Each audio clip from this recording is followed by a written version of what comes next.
Morning and welcome to Pot Up with Matthews in the Morning from the Crime Prevention Security System Studios. Large enough to serve you, small enough to care. It's a Tuesday edition. I want to apologize for yesterday on Monday. You can blame Cox Communications for that, folks. Had no internet access in our studio to provide a show yesterday. So if you got some gripes and complaints that you missed Pot Up with Matthews in the Morning, call up old Cox Communications and give them some words. But anyway, we got a good show lined up for you today. It's Tuesday, so that means Buddy Martin will join us. Second portion of the program, my old center, Cal Dixon, former Gator great, also played with the New York Jets, will join us. But let's go straight to the Titan MR hotline, and we're joined by our good friend, good old Buddy Martin. Good morning, Buddy. How are you? Good morning, Shane. I'm glad I wasn't the only one who had internet problems and having them this morning. And I, too, am a victim of Cox Cable, apparently. So we'll see what happens if I can get my show airborne. And last night I had a hard time keeping it airborne. So we're only as good as our technology, Shane. No doubt about it. Well, Buddy, let's talk a little bit about what happened this past weekend. I tell you, I watched a lot of golf. I'm a huge golf fan. I normally, I hunker down and watch every round, all four rounds when they play their majors and the TPC. Those are my favorite events. Usually I'll just turn the channel here and there and catch bits and pieces of the other tournaments. But I'll tell you what, buddy, I watched a lot of golf. I was excited to see actual sports being played again. Well, I too am a golf jockey. I just found out that most people are not like us. We're in the 3% apparently. But I made my living in golf for a number of years as a media director on a PGA Tour event in Colorado, and I loved it. I loved when I could play it. I wasn't very good, but I too hunkered down this weekend. I watched a little bit of Thursday, a little bit of Friday, all of Saturday, and all of Sunday. And my wife is a big golf fan, strangely enough. She's become more so one in the last 10 years, but only if she gets her players in. She gets bored easily if she can't get, if Justin's not playing well, Speed is her guy. So, I watched it and enjoyed it. Listen, we'd watch paint dry if there was a competition, right? Pretty much. And obviously NASCAR has been in full force for a couple of weeks now, and they allowed a few fans into the arena this past weekend for a race. And I can't even keep up with the way they're doing their racing now, but they're going to gradually add more fans. Are you surprised at how they're doing it on the NASCAR circuit? I don't know it. I tried to watch it a couple of times. Every time I tuned over there was another flag, and I don't understand the formats. I understand that the drivers, the Bush boys, are always going to be up there, it seems like. But I'm not good enough. I really lost my interest in NASCAR about, 6-7 years ago. And so I'm not watching much. But given what we got right now, I will watch some NASCAR. But I'm with you, Shane. I can't figure it out. We're speaking with Buddy Martin on the Titan MR hotline. If you got a text you want to send a question to ask Buddy, you can send it 352-353-7465. You also can hit us up on Facebook Live as well.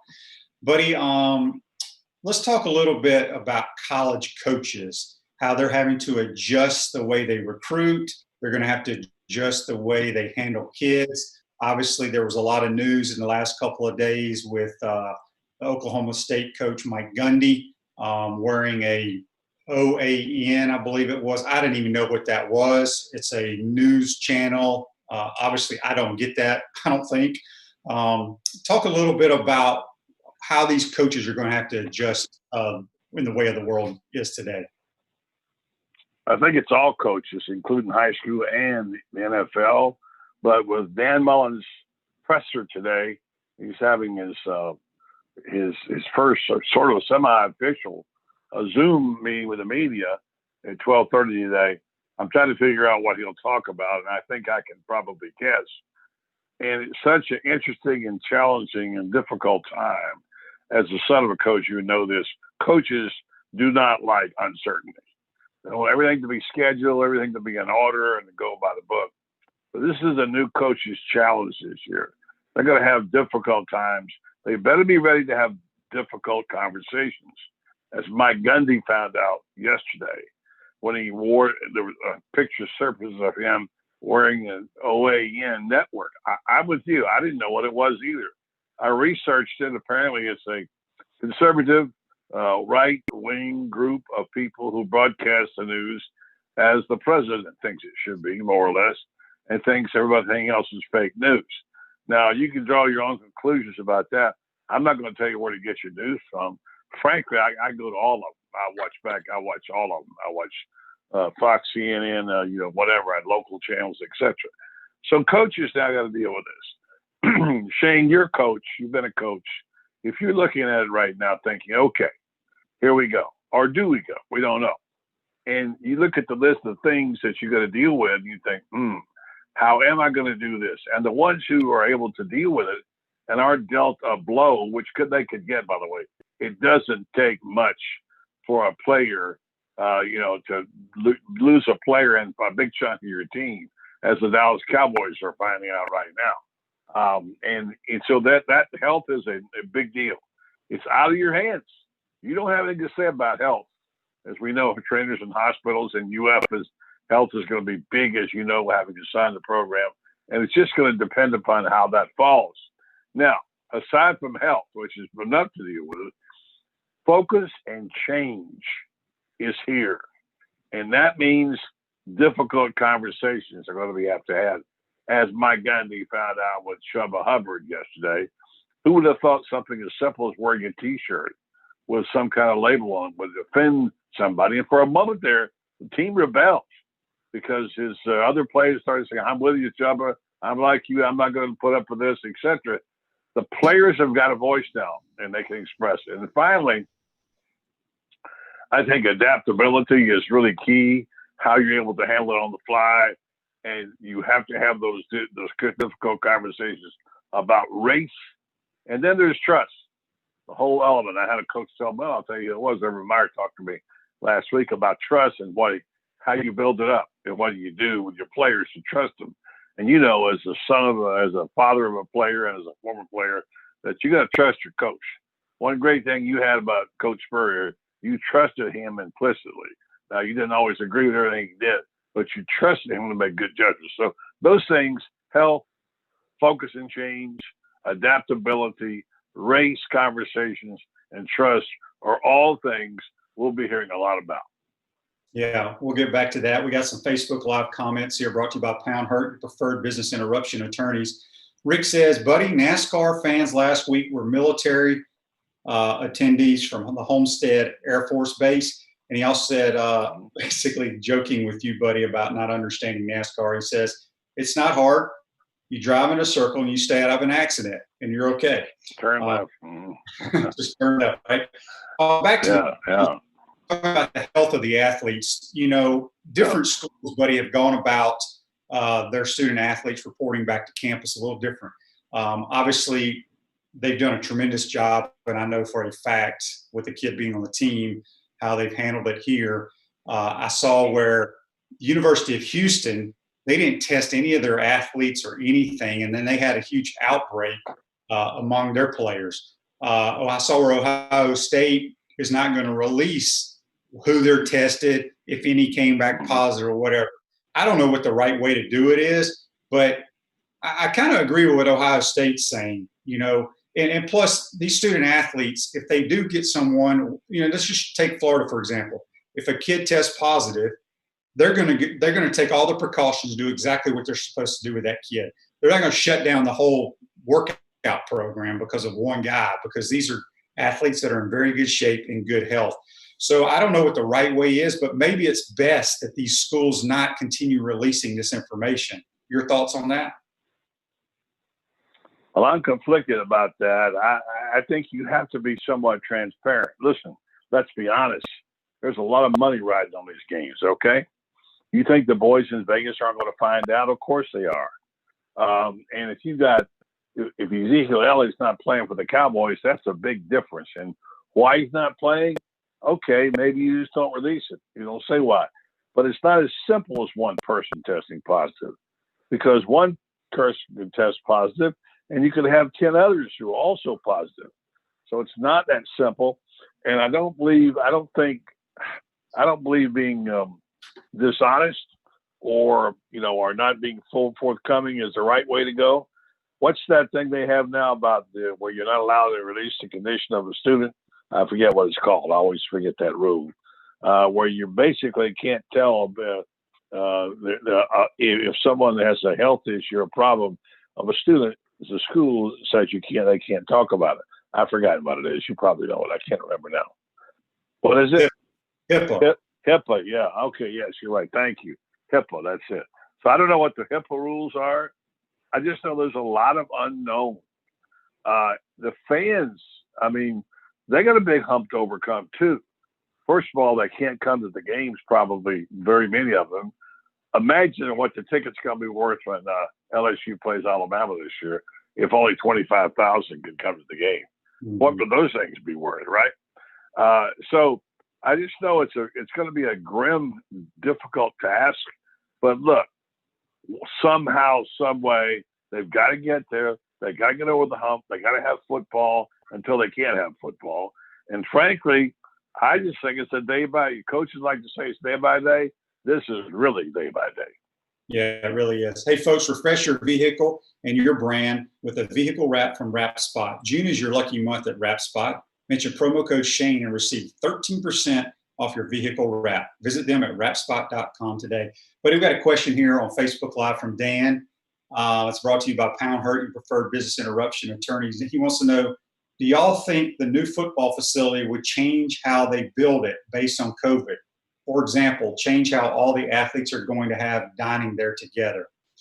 That's a great question, Dan. I don't know if they can really change a whole lot of the blueprint, the plans that are in place.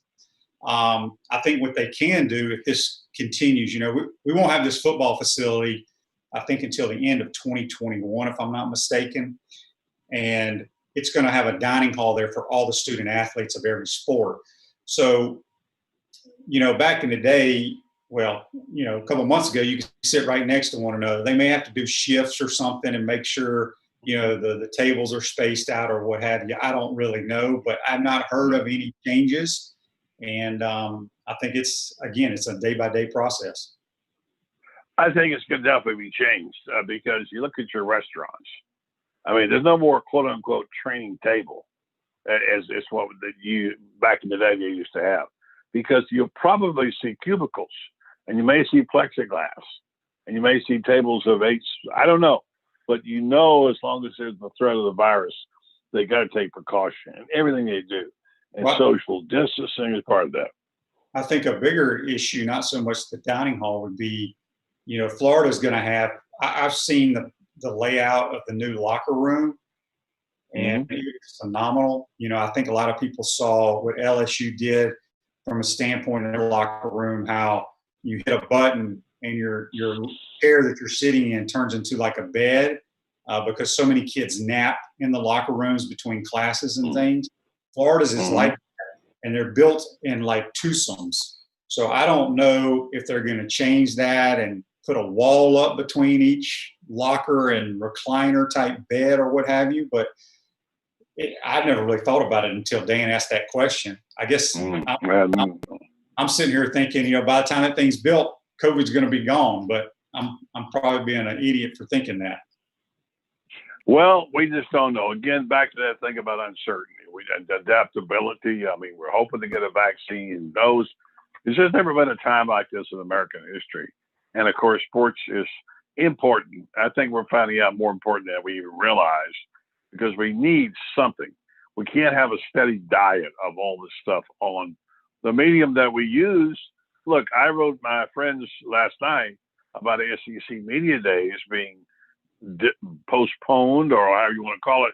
They're going to have it on the Zoom. How will we deal with that? Well, I said, I think I'm going to go out and buy myself a new recliner and a new, bigger TV, because I'm spending most of my time this fall watching those games on that big TV. And I got a big screen now, but what the heck, the price of TVs are reasonable. I think I might just get myself a nice recliner, get myself a screen, and where I watch all the games most days anyway, on Saturdays especially. So again, adaptability.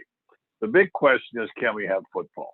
If we don't have that, now we got a problem, because it's going to shut a Yeah, lot of things down. I don't know how we don't have football, buddy. They're going to have to play football, or majority of these universities ain't survive. And I'm not talking about the athletic program surviving. I'm talking about the universities, period. We got a couple other Facebook Live comments here. Jeff says, and it's brought to you by Pound Hurt, Gundy's days at OSU are numbered. He has had the players. What is he? He has lost the players. Thank goodness he wasn't hired by the Gators back when there was talk of that. Yeah. But one thing about Gundy, I will say this, and I saw the pictures circulating on Twitter with that OAN, and I'm like you, buddy, I had no idea what that meant. And then I saw the tweets by Chuba Hubbard and some of his other teammates. But then I also saw the same day they did a video of Chuba and Mike Gundy talking it out, and I think that's good. At least Chuba voiced his opinion, talked to the coach. They mutually got it agreed, and they can move forward. So I think it's a step in the right direction. I agree. I have a friend, and you know him too, Matt Hayes, who writes for Bleacher Report, also does a show at noon, 1010X on Jacksonville. He comes on my show occasionally, and despite the internet, we managed to get him on last night. And we talked about this Gundy Chuba Hubbard deal, and he said, I think it's a good thing. He said, I think it's a good thing that it happened. And what happened was Gundy wore his shirt, then it came out, and Chuba Hubbard made a statement and said, no way I'm going to be a part of that. Gundy's a pretty controversial guy anyway. He's the guy with the famous video, don't come at me, don't come at my kids, come at me, I'm a man, I'm 40. You remember that one, yeah? Mm-hmm. And then here's the other thing he said I'd forgotten about prior to that, which is really stupid when he said it. We need those 18 to 22-year-olds. This is before, not yesterday. We need these 18, 22-year-olds to fight COVID-19 and play a sport, because our state needs all the money from their unpaid labor. Wow. That's not a good thing to say, right? So Mike walk that back a little bit. And now, after that happened, my friend Matt Hayes said they got to get to work. They got to hug this thing out. That's exactly what they did. And after the presser yesterday, he came on and said, I'm looking forward to making some changes, and it starts at the top with me. We got some good days ahead. So Mike Gundy spinning it with Chuba Hubbard, who said, change is coming. I promise you that. So there's going to be some change. And this is starting. And like Matt Hayes said, maybe that's a good thing. Coaches have got to have these difficult race conversations. You and I have talked about it in the past. How do you deal with it? Let's be honest about it. How difficult is it for a white coach? I'm not bringing race into it, folks. It's already there. Now to talk to a black athlete, and be trusted by the black athlete. And it puts a different spin on it. Here's an example of that right there. Yeah, no doubt about it. I mean, it's not easy. I have a hard time dealing with the whole racism anyway, because, I've been a part of teams since I was 4 or 5 years old, been around it my whole life. I try to treat everybody the same. I don't even look at the race card, but I know a lot of people out there do. Buddy, one last thing before we let you go. We're talking about there's going to be a bunch of change, and I just kind of, because we've had some questions on here on Facebook, people talking about how the locker rooms are going to have to change, and they probably are. But let's talk about when we do play football, let's talk about the press box area where you media guys go. How close together and crammed are you guys in there? Are they going to only allow a certain amount of people now? And when you think some guys, like your age, may not attend games and stay at home and write their stories? Well, I definitely won't be attending games until things change there, for sure, because I am a senior plus, and I'm not going to take that chance. But the press box has already begun to change. I had this conversation last night with a friend of mine who was a little younger than me, but we go back to the days when Shane walking into a press box on a Saturday for a day game was, for a young sports writer, was like going to the Cooperstown as a baseball player. look to your left, look to your right. The legendary figures in sports writing, people who were significantly shaping college sports as it was. And what it was like for a young writer to go in there and sit down. And it's like being in a chapel, with this great reverence toward these people. Today, with newspapers folding like crazy and not having as much media, you walk into a press box that was built to accommodate 85, 90 people, Norm Carlson press day, and there's probably maybe 35 people in it already. There's a huge row that's vacant. They can have no problem distancing people at all if that's the key. Now, there is a cafeteria. You do sit and eat. They've even changed that now, obviously. So it's a different experience. I think a lot of people will be doing what I'm doing. Get your big screen TV, kick it back. All the games are on TV. Watch what you can. And I think this Zoom call we're going to have today is the future of press conferences. And I said it 20 years ago when I spoke to a group. One day we'll be in a situation where going and covering a game will not be the same, because why do you want to go out to New Orleans and go to a game other than being there and get one, maybe two questions out on the press conference that you can stay at home and watch the replays and have a chance to ask the coach online, can I ask you why you did this? To me, it's the future. It was coming anyway, and this will just speed along. Well, buddy, good stuff as always, my man. Who you got on your show tonight besides myself? Well, you're it, man. Now, I'm going to have you, and I'm going to have a guy that I think is more knowledgeable about the receivers of any non-coach in Gainesville, and that's Lee McGriff. He's always been up on this passing game, and Lee is always a good guest. We'll talk about the receivers. As you know, I've talked about them a lot, and there's more depth there than you realize. Once again, Billy Gonzalez, who I think is a phenomenal wide receiver coach. A guy that has developed talent. And you got some guys coming up in their quote unquote wide receiver room is going to be really good again. No doubt about it. Well, buddy, we'll talk to you this evening. Take care today. Appreciate you joining the show. Thank you, Shane. That's Buddy Martin. You can follow him on Twitter @BuddyShow. Hey, folks, at Center State Bank, we put business first. We are the largest community bank in the state of Florida. Center State has 5 convenient Alachua County locations to serve you better. Come in and experience the Center State difference. To learn more, visit centerstatebank.com. Center State Bank, member FDIC. We'll take our first time out of the program. When we come back, we'll be joined by my old center, Gator great Cal Dixon. You're watching and listening to Pot Up with Matthews in the Morning from the Crime Prevention Security System Studios. We'll be right back. Time out! Time out! Hey! Time out! Time out! Time out! There we go. Good. We want to take this moment to thank all our sponsors who keep the show going and pay the bills. Let's give them something to cheer for now. Our gridiron sponsors are Crime Prevention Security Systems, large enough to serve you, small enough to care. Titan MRI, Gainesville's only locally owned and operated MRI facility. The Best Restoration, Masters of Disasters. Pound Hurt, your preferred personal injury attorneys. Peachland Dental, Gator fans' first choice for dentistry in Port Charlotte.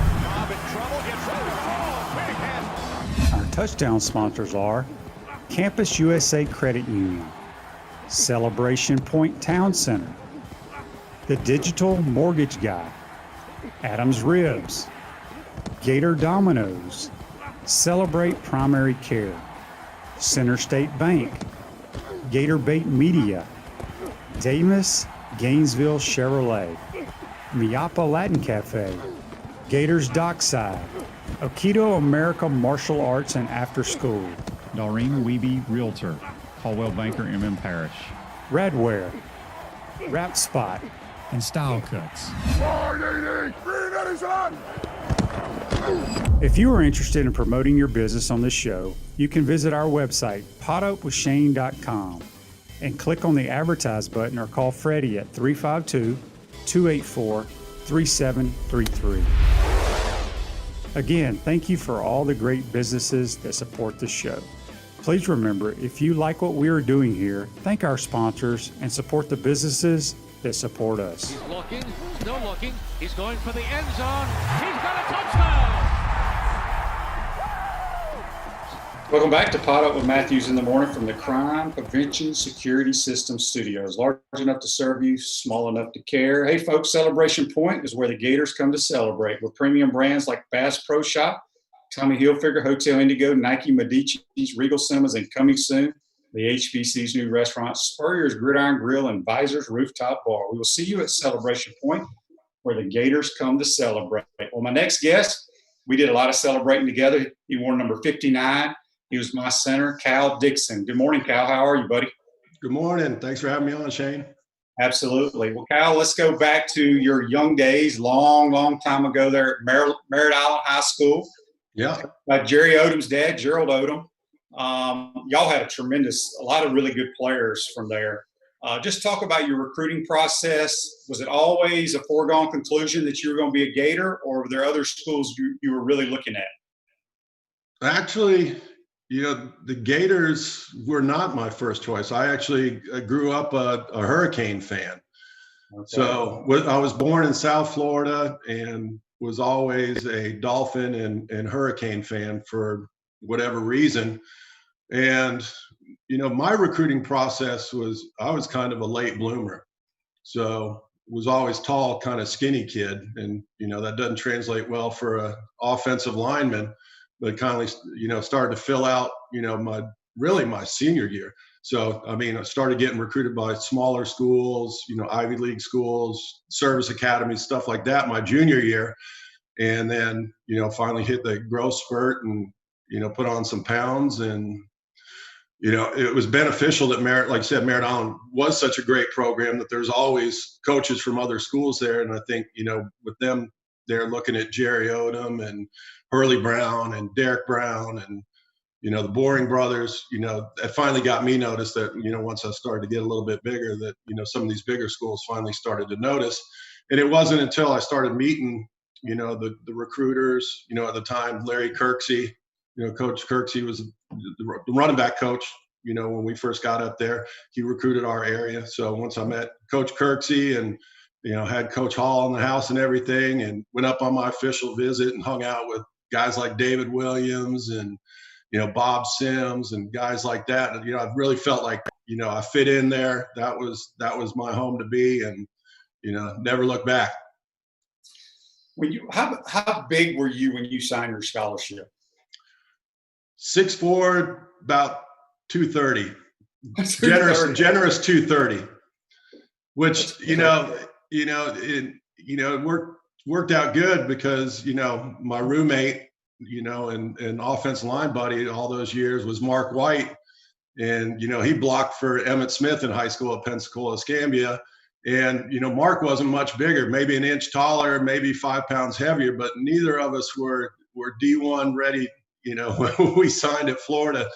So, it was pretty much a foregone conclusion that we'd be redshirted and, we'd be in the weight room and we'd be eating until we were going to throw up, to be able to get where we needed to be on the football field.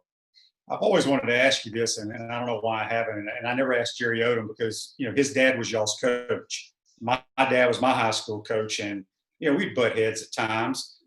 And my personality is nothing like Jerry Odom. So right. I can't imagine little Jerry Odom and his dad. Did they ever go at it? A lot, yes, they sure did. Both of them, very headstrong, very opinionated, but both with a passion and a heart of gold when it comes down to it. But I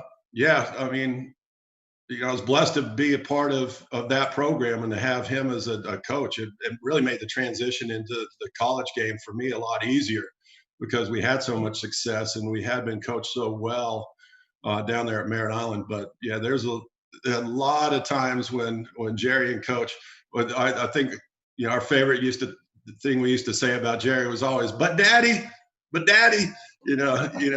anytime he got an argument with Coach, it was always, you had to throw in but daddy, but yeah. So you get to the University of Florida. Obviously, your first few years was earned under Galen Hall, and the coaching transition with Coach Spurrier. And I was on a couple of those teams with Galen Hall, but I have a hard time remembering the the way the practices were. Obviously, Coach Spurrier is more laid back. Just talk a little bit, especially as an offensive lineman, what the differences in the practices under Galen Hall were compared to the practices with Coach Spurrier. I would say the biggest thing that stood out to me is that everything got streamlined. It was very organized.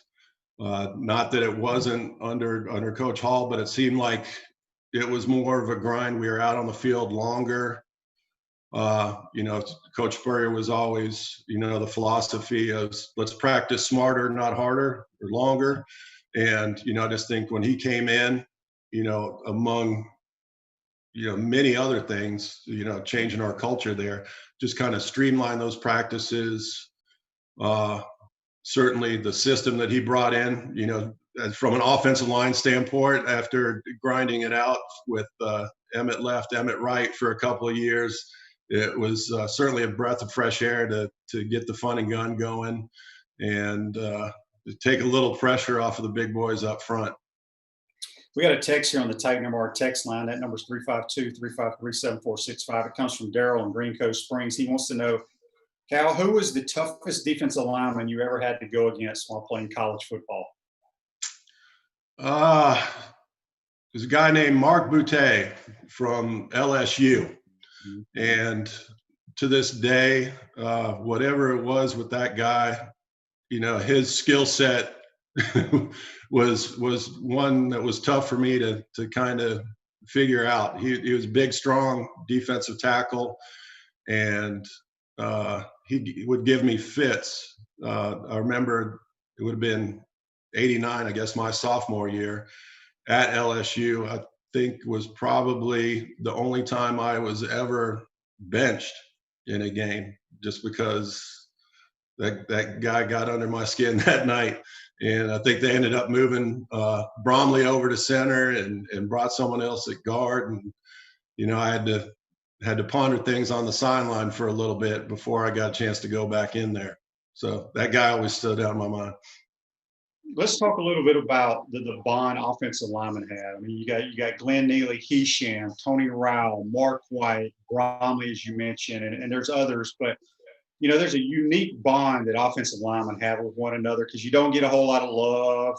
Your name's only in the paper when you give up a quarterback sack or something like that. Just talk about y'all's bond together and how often you stay in communication with those guys. Offensive lineman, you have to work as a unit. Those five guys, add the tight end in there, a sixth guy.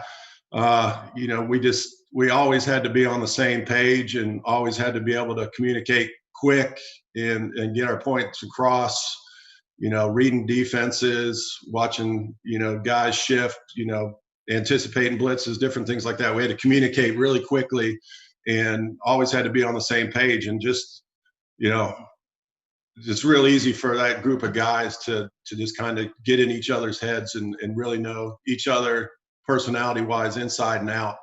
And, it's that bond that really has stood the test of time. I talked to Mark and Hisham and Tony, I wouldn't say daily, but several times a week. We've got an ongoing text group with those guys and Kirby Langelier. Our other Kirby, my man. So yeah, we've got a group chat or a group text with those guys, and we talk about all sorts of things. But always kind of just keeping each other abreast of what's going on in each other's lives. So let's talk about we all lived in the famous Jan Hall, which a lot of things went on in that place. And I've had people always, texting or Facebook Live questions, give some Jan Hall stories. You got any good Jan Hall stories that you could tell on air? Yeah, that's the key point there. Without incriminating myself or certain people, a lot of those stories are going to have to stay in the closet.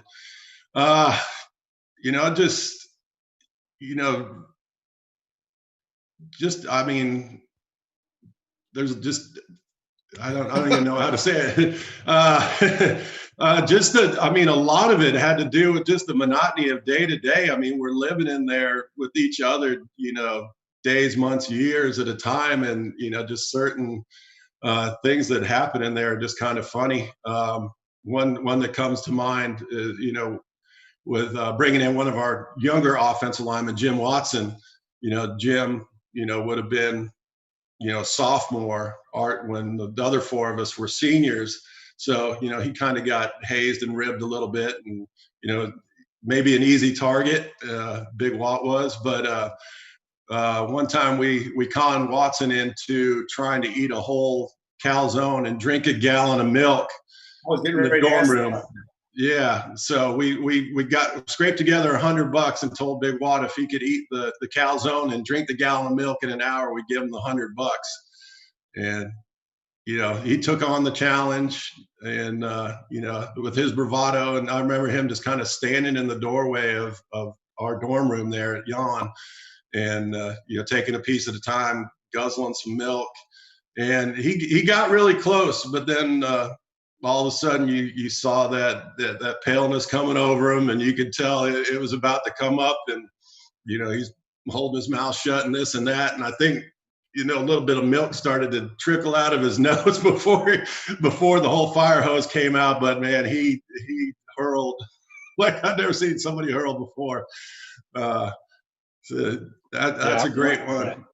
That was the story I was actually going to bring up. And Yeah. as you mentioned, Big White, he did get hazed a lot because he was the youngster among that group of seniors. We got a Facebook Live question here, brought to you by Pound Hurt, your preferred business interruption attorneys. Rick says, Cal, what is your best QB number 9 story? Feel free to toss him under the bus. Never. Your center would never do that to you, man. I had your best interest and had your back while I was on the football field. I still do now. But my favorite story is just when Spurrier got there. I mean, who knew who Shane Matthews was? We did, obviously, as a team, but fans and Gator Nation didn't know who you were. But we obviously had confidence in you and knew the talent you had. You needed the opportunity to shine. And it took Coach Spurrier coming in there and his knowledge of the game and the quarterback position to find the right guy. And absolutely, without a doubt, he did find the right guy. I mean, look what you did while you were the Gators, and then 14 years in the NFL. I mean, buried on the depth chart in 1989 and 1990, you're the toast of the SEC. I'm laughing because they're throwing these pictures of you. And remember the picture we did on whatever it was, Media Day or Fan Photo Day, where it's the 5 linemen and I'm laying on the ground? Yeah. I've got that framed somewhere. I just laugh every time I see it. That pose they made me do looks silly. I love that picture. All of the offensive linemen, all of our guns look big in that picture. Whatever they did to widen that angle, it made us look like we had huge arms. Let's talk about Coach McGeorge, your offensive line coach, your last 2 years here at Florida, what he meant to you and how he helped you when you went to the next level. Well, can't say enough positive things about Coach Mack. Definitely, my favorite position coach of all time. And just, kind of, I would say maybe the anti-Spurrier as far as personality goes.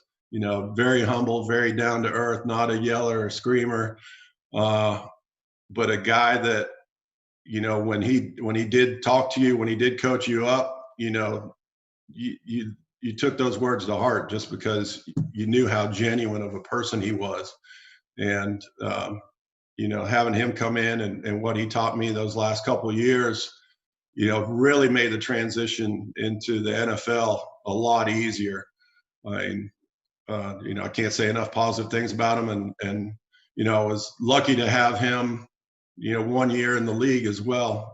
My last year down with the Miami Dolphins, he was down there as co-offensive line coach. So it was great to have the opportunity to play for him again there. Cal, what would you say, maybe not your greatest moment, but your favorite moment as a Gator?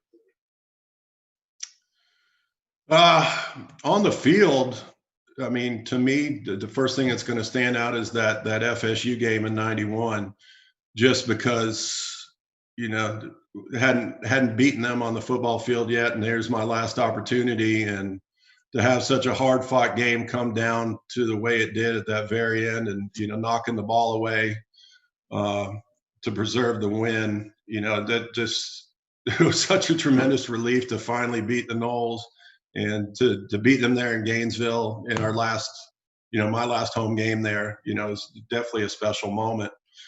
But just to me, probably the best honor I ever got there was to be voted team captain. To know that what I did on the field and off the field was noticed by my teammates, and to be recognized by them, to me, is still probably the most humbling and honoring moment of being a Gator. When you look back, obviously, until Coach Spurrier got there, he kind of changed the Georgia game, just dominating them. I feel, I mean, it was so fun for me because I didn't really understand the Florida Georgia rivalry, being a guy from out of state. But once we started beating those guys, and it had to feel great, your junior and senior year, we handled them. Talk a little bit about how cool it was playing in Jacksonville against Georgia. Oh, I love those games. I mean, it's so easy to get up for. But like you said, those last 2 years, just tremendous relief. And, that's, again, talking about Coach Spurrier and changing the culture when he came in, that was one of the first things he said is, we're going to beat those dogs. There's going to be no doubt about it. And, instilled that confidence in us that we were going to do that. And to go out there and just, like you said, pound them into submission basically those 2 years was incredible. And just to be able to experience in the environment of Jacksonville and the old cocktail party vibe was, great memories, Absolutely. You get drafted by the New York Jets. You're there 4 or 5 years. Just talk about, how physical and how your body gets beat up in the National Football League at the offensive line position. Yeah, definitely feeling it these days as well. You kind of like in high school to college transition that, maybe when you're playing a high school game, there's maybe one guy on that defense that is, maybe college caliber that you're going against. And then, you transition to the college, and then, then you got 11 guys on the field that have that talent.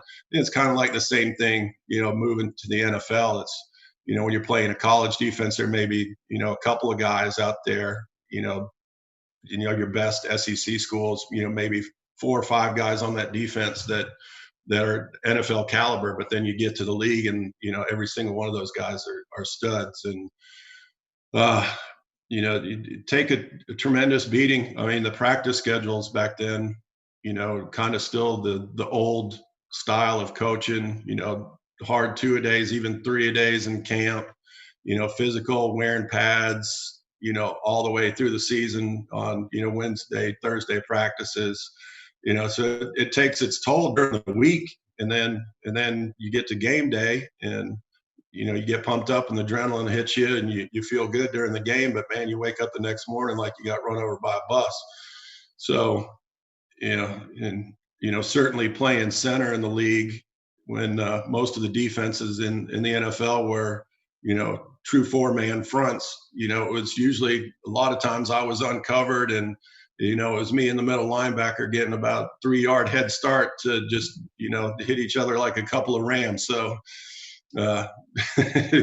definitely, I mean, wouldn't trade it for the world, but yeah, it's taken its toll. We got another text here on the Titan MR text line. It comes from Joe. Joe wants to know you played for Don Shula and Coach Spurrier. Are there any similarities between those two? Unfortunately, I didn't get to play for Coach Shula. So I came in Miami in Jimmy Johnson's first season. Oh, that's right. That's right. So yeah, I mean, but like I said earlier in our conversation, I grew up a Dolphin fan. I idolized Coach Shula, so I would have loved to have the opportunity to play for him. As far as Coach Johnson and Coach Spurrier, Nothing to compare to those two, night and day. Yeah. So once you were done with your playing days, obviously you've done multiple things. You owned some Dairy Queens. You've been in the hotel industry. You're now working for Ship. Just talk about life after football for Cal Dixon. It's been a long and winding road, I should say. I always felt like I had, my head on my shoulders, was always, kind of had things figured out, good in the classroom, got my degree. But, I really, in looking back after I retired, that, I really didn't have a clue as to what I wanted to do when I was out of the game. And I'm glad to see that the league has resources out there now, much more so than when I did retire, to help guys transition. And, not afraid to admit, I think I floundered for a while, not really knowing what I wanted to do. I tried out a few different things, worked as a financial advisor, didn't really care for that, found that wasn't my niche, worked in a family business for a while, then, got into the Dairy Queens, which was stable for a while, but, being in the restaurant industry is not an easy thing. And, got to the point where I was burned out with that. And then, from there, until I did get with the company over in Orlando in the hospitality industry, I didn't really stick with things more than, 2-3 years at a time, just because I really didn't know what I wanted to do when I grew up. But now, kind of settled into a nice routine. On my second marriage, got remarried coming up on 7 years ago. And between us, my wife and I, we have 5 kids. I've got 2 kids, 3 step kids. Our last one's, the youngest one's getting ready to be a senior in high school. So we're getting close to being empty nesters. So, now we're looking at that transitioning into retired life, maybe. My wife's a school teacher, and, maybe getting to the point where, that career may end for her. And, we're figuring out ways that we can transition into doing, stuff we want to do, traveling and just enjoying life. Good stuff. Last thing for you, Cal. I ask all the former players that played for the HBC some good Spurrier stories. You got one for us? My favorite thing with Coach is, and I just always really enjoyed how much he hated small talk and, awkward social situations. And, him on the football field and around the players and everything is one thing, but I always loved watching Coach Spurrier interact in, media situations or, booster situations where he had to kind of engage in small talk. And, even to this day, everywhere I go, anytime I get in an awkward moment, I'm always like, all right, my man. I just, when the conversation's done, it's time to move on. Just throw out an all right, my man. And, Jeff McClain, who was longtime head coach and athletic director at Merritt Island High School after Coach Odom retired, he was, at UF for, a season or 2 as a graduate assistant. So, he got to interact with Coach. And, I was coaching offensive line with him at Merritt Island for a lot of years. And, always, all right, my man, always, anytime anything was awkward on the football field, even during a game, always lighten the situation with that. But, as I'm talking, I thought of something else that was after football. It was when I was working in Orlando, and Coach Spurrier and Jerry were in the Airport Marriott in Orlando, and saw them walking through the lobby, and they were staying the night there before they were heading out on some trip. And just, that have a couple minutes and interact with Coach Spurrier, and, he's talking, recalling me, and, pretty good ball player there, Cal, good center, kept Shane from getting dirty, and, just kind of small little talk, like that, trying to figure out what to say. And then on the other side, then you got Miss Spurrier, you got Jerry, who's just a heart of gold and, all full of emotion and everything. And she's just looking as coach is talking.